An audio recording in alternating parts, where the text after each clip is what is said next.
Bonjour à tous, c'est Lozarker qui vous parle pour une nouvelle review vidéo, aujourd'hui consacrée à un ensemble de jeux tiré du thème du film Lego Ninjago sorti en 2017. Il s'agit de la référence 10656, le Garmadon Garmadon Garmadon, ou en français le requin mécanique de Garmadon. Il contient 830 pièces et coûte la somme de 84,99 €. Donc autant vous dire, un modèle ma foi assez coûteux et qui devrait vous prendre à peu près 1 heure et demie de construction, voire un peu plus selon votre rythme, voilà. Le tout en 242 étapes. Et si je ne dis pas de bêtises, ce modèle a été designé, ou en tout cas co-designé par monsieur Luis F.E. Castaneda. Donc voici le mode d'emploi qui va contenir bien, les fameuses 242 étapes. Après, pour le reste, une petite pub pour le site internet du film, les autres modèles de la seconde vague, justement, bien, du film Ninjago, ainsi que la toupie Pulse Master de Lloyd, les deux pages consacrées à la liste des pièces, là encore, et la gagne à la fin.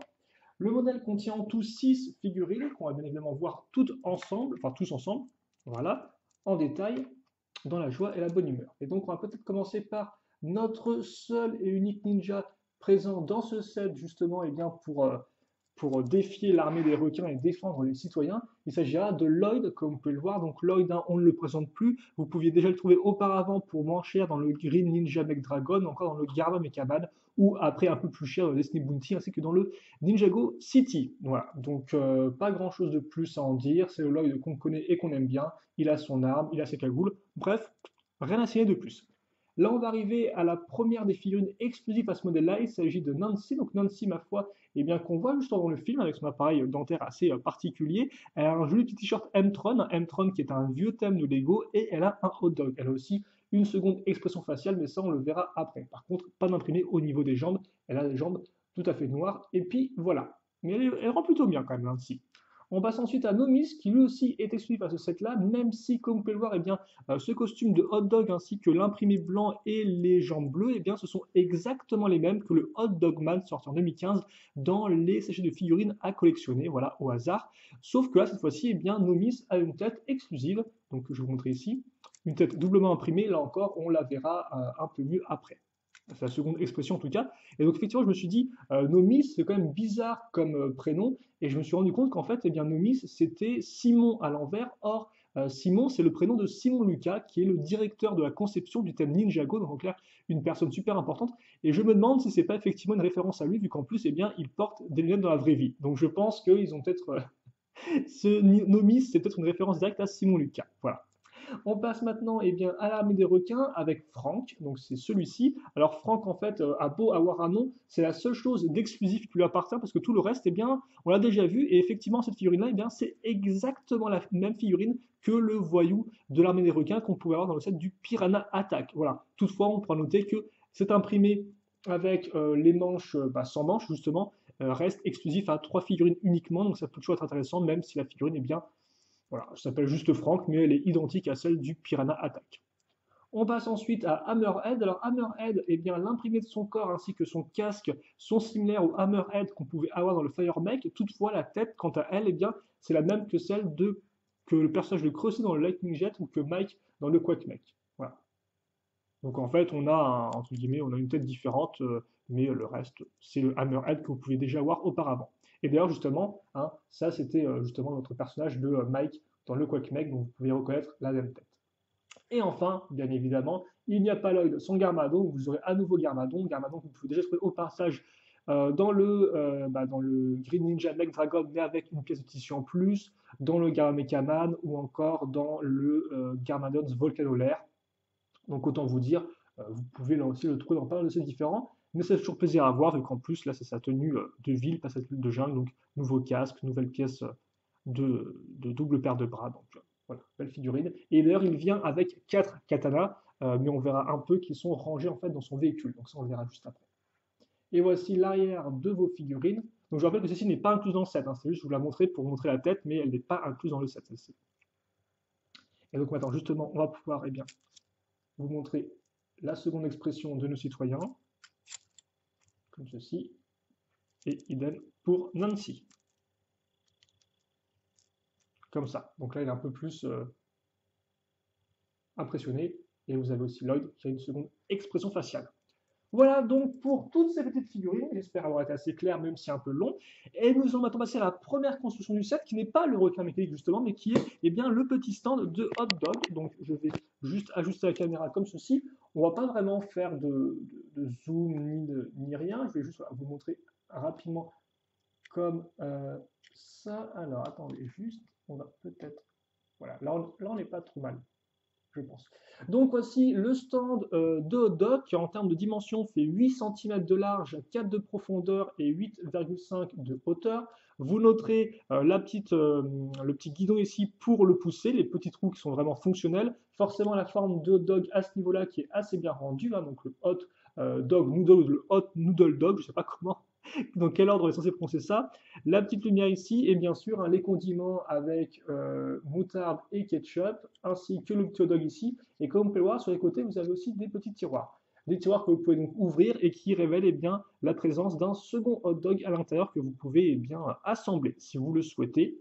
Voilà. Et pas grand chose de plus à dire là-dessus, si ce n'est qu'effectivement c'est plaisant d'avoir un petit stand de nourriture.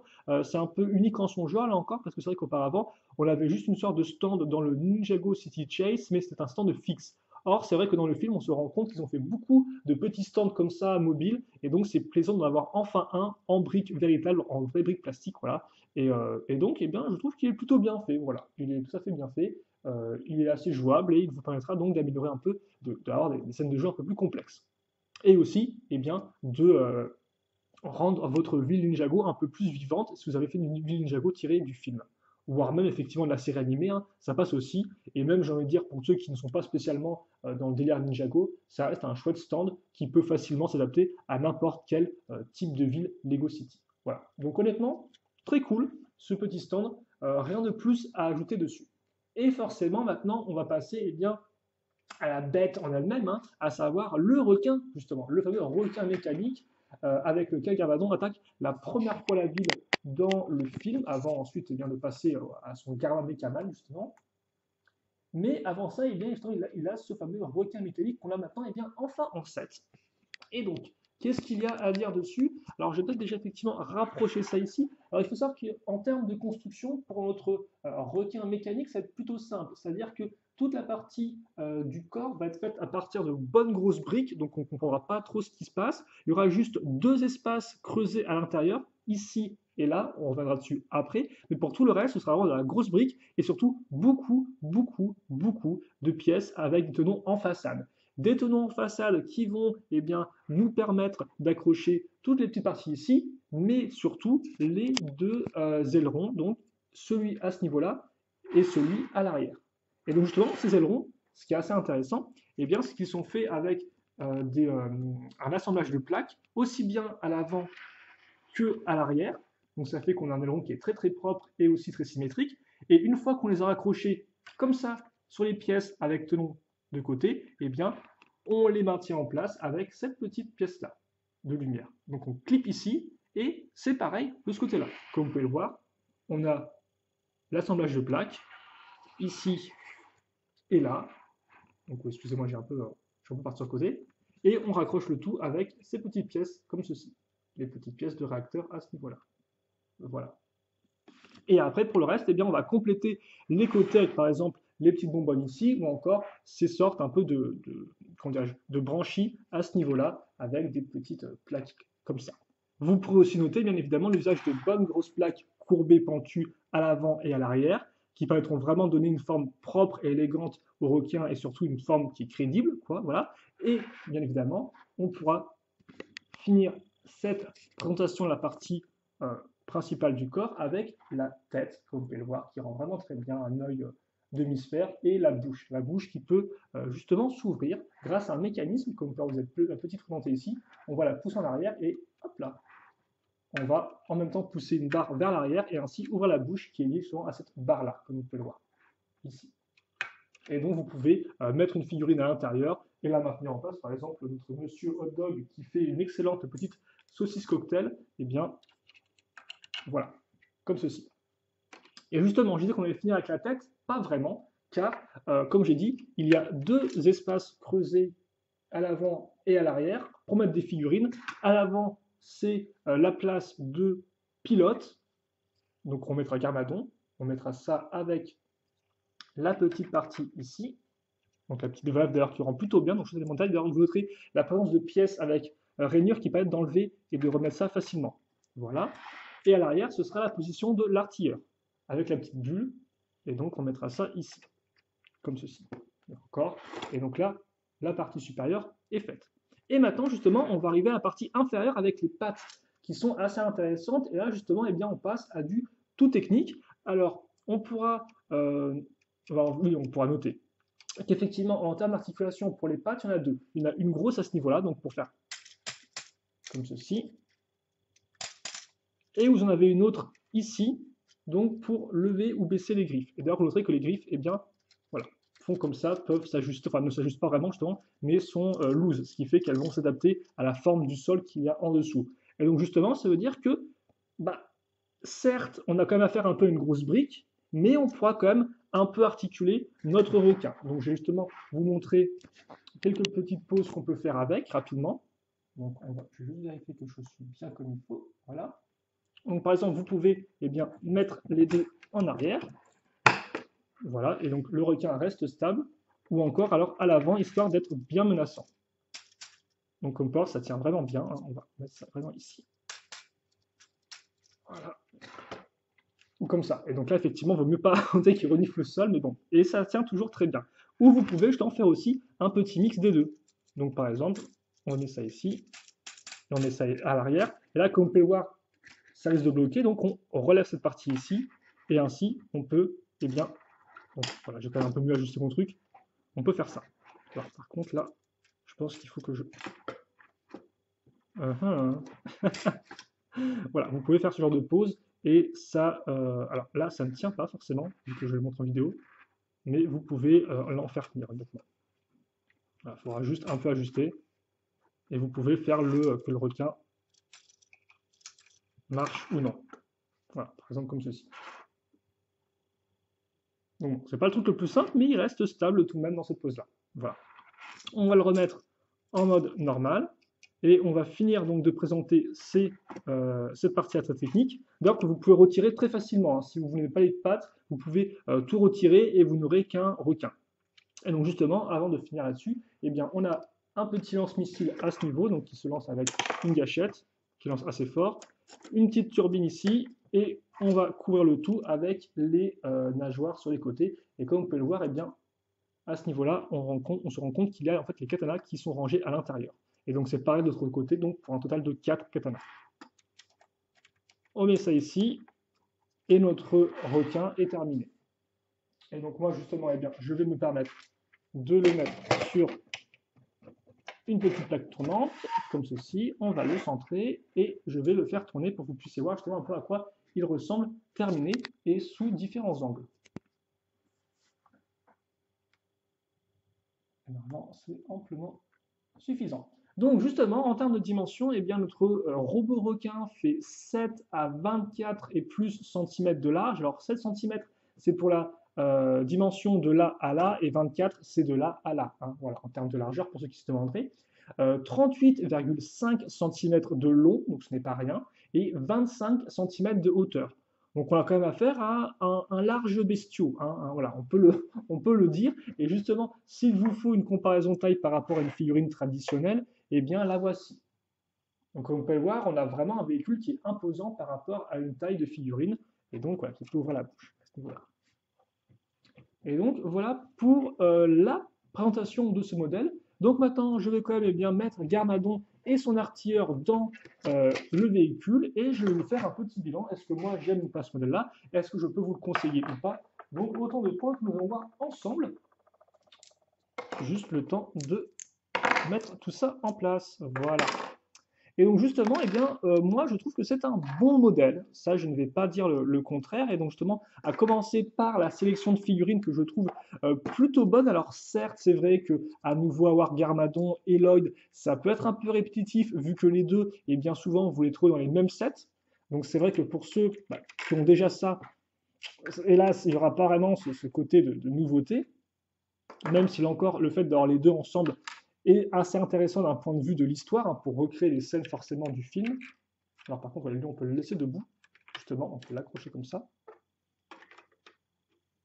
Mais je trouve que 6 figurines, un ninja, 2 civils, et justement les civils, c'est vraiment, je pense, le point fort du set, du fait de leur côté un peu exclusif et assez intéressant, parce que d'un côté, vous avez eh bien, une étudiante, et c'est vrai que il me semble que c'est la première fois qu'on a un civil étudiant dans les 7 Ninjago, et aussi eh bien, un vendeur de hot dog, font qu'on a deux citoyens assez diversifiés et exclusifs, et en plus qui sont plutôt cool, je trouve. Voilà. Après, par contre, là encore, les personnages armés des requins restent assez entre guillemets génériques. Bon, pour ceux qui n'auraient pas encore eu, bien sûr, tête de requin et autres, ça peut être intéressant. Mais là encore, c'est pas la façon la moins chère de les choper. Donc ça se trouve, vous les avez déjà vu avant. Mais toutefois, je trouve que rien qu'au nombre, 6, le duo père-fils toujours important, plus des citoyens vraiment intéressants en termes d'imprimés et en termes de diversité d'activités, eh bien, on a une bonne sélection de figurines, selon moi. Voilà. En plus, on a, comme vous avez pu le voir, le petit stand de hot dog qui rend vraiment bien et qui donc vous permettra d'améliorer vos scènes de jeu et aussi eh bien, de compléter un peu votre ville, qu'elle soit Ninjago ou pas. Donc ça, c'est un plus. Et après, enfin, vous avez le fameux requin Garmadon. Alors lui, le requin Garmadon, je trouve qu'en termes de design, il est vraiment très réussi. Les couleurs, forcément, rendent super bien. On a des belles pièces grandes, des belles pièces lisses. Donc en termes de design, je trouve qu'il est vraiment réussi, il est vraiment élégant, il est une bonne taille aussi. Les pattes rendent plutôt bien aussi, mécaniquement parlant. Voilà. La construction est aussi assez intéressante pour tout ce qui est aspect des ailerons qu'on raccroche ensuite. Voilà. C'est une construction qui est assez mastoc, assez solide, vraiment avec assez peu d'éléments techniques, sauf au niveau des pattes, donc très plaisante, là encore, je trouve. Mais après, là encore, là où le bas blesse un peu, c'est que en termes de mécanisme, c'est pas trop ça, quoi, hein. Certes, le dragon, vous êtes un dragon, on est avec un requin. Le requin est un poil articulé au niveau des pattes, entre guillemets, ce qui peut être articulé, parce que forcément, comme il faut maintenir le poids, eh bien, il ne peut y avoir qu'une seule grosse articulation, ça limite un peu le mouvement, même si on peut faire quelques trucs ici et là. Mais à part ça, il ouvre la bouche, il tire des roquettes, et puis c'est à peu près tout, quoi. Et c'est là où le bas blesse pour moi, c'est que c'est un modèle qui est un peu trop cher pour son contenu, justement. Là encore, pour moi, 85 euros, ça reste quand même une somme assez énormissime. Et effectivement, le requin est quand même assez massif. Effectivement, il y a 6 figurines et un stand de Dragon Plus. Mais toutefois, je me dis, moi, ça manque d'un mécanisme, ça manque d'un petit truc, d'une petite étincelle qui me fasse dire, ah ouais, ok, lui, il vaut effectivement 85 euros. En l'état, effectivement, je me dis, peut-être que je vous le conseillerais plus à 70 euros, voilà. Ça me semble être là vraiment un bon prix pour le contenu, mais c'est vrai que 85 euros, ça fait un peu cher, je trouve, là encore. Et c'est vrai que j'ai avant tout ça qui me reste en tête, malgré le fait que c'est un bon modèle. Il est impressionnant, il complète l'armée des requins de bien belle façon, parce que c'est le plus gros modèle, et en plus, c'est celui de Garmadon, voilà. Et je trouve honnêtement, j'aime beaucoup chez de couleur-là, donc moi, je suis toujours ravi quand on a plus de modèles d'armée des requins. Mais c'est vrai qu'il y a ce prix quand même qui est assez élevé, et là encore, eh bien, un manque de mécanisme qui, moi, m'agace un peu. Et c'est vrai que par rapport au film, il n'y a pas de plateforme pour mettre Garmadon dessus, alors vous pouvez évidemment le mettre à ce niveau-là, mais voilà, ce ne sera pas exactement comme dans le film, forcément, même si là encore, on a un requin qui reste assez fidèle, malgré le nombre de pièces en moins utilisées par rapport à sa version du film. Voilà. Et donc ouais, vraiment un bon modèle qui est très plaisant, aussi bien à construire qu'à regarder, assez imposant, et que je peux vous conseiller, voilà, ce n'est pas certaines figurines ou autres, mais peut-être un peu moins cher qu'à son prix officiel. Voilà. Et donc je pense que j'ai tout dit, moi. Si vous, il vous reste des questions, des commentaires, eh bien n'hésitez pas à les poser. J'y répondrai avec grand plaisir, comme d'habitude. Et puis nous, eh bien, on se retrouve très prochainement pour de nouvelles vidéos. Pour le reste, passez une bonne journée, une bonne soirée, une bonne tout ce que vous voulez. Et à la prochaine. Salut, salut!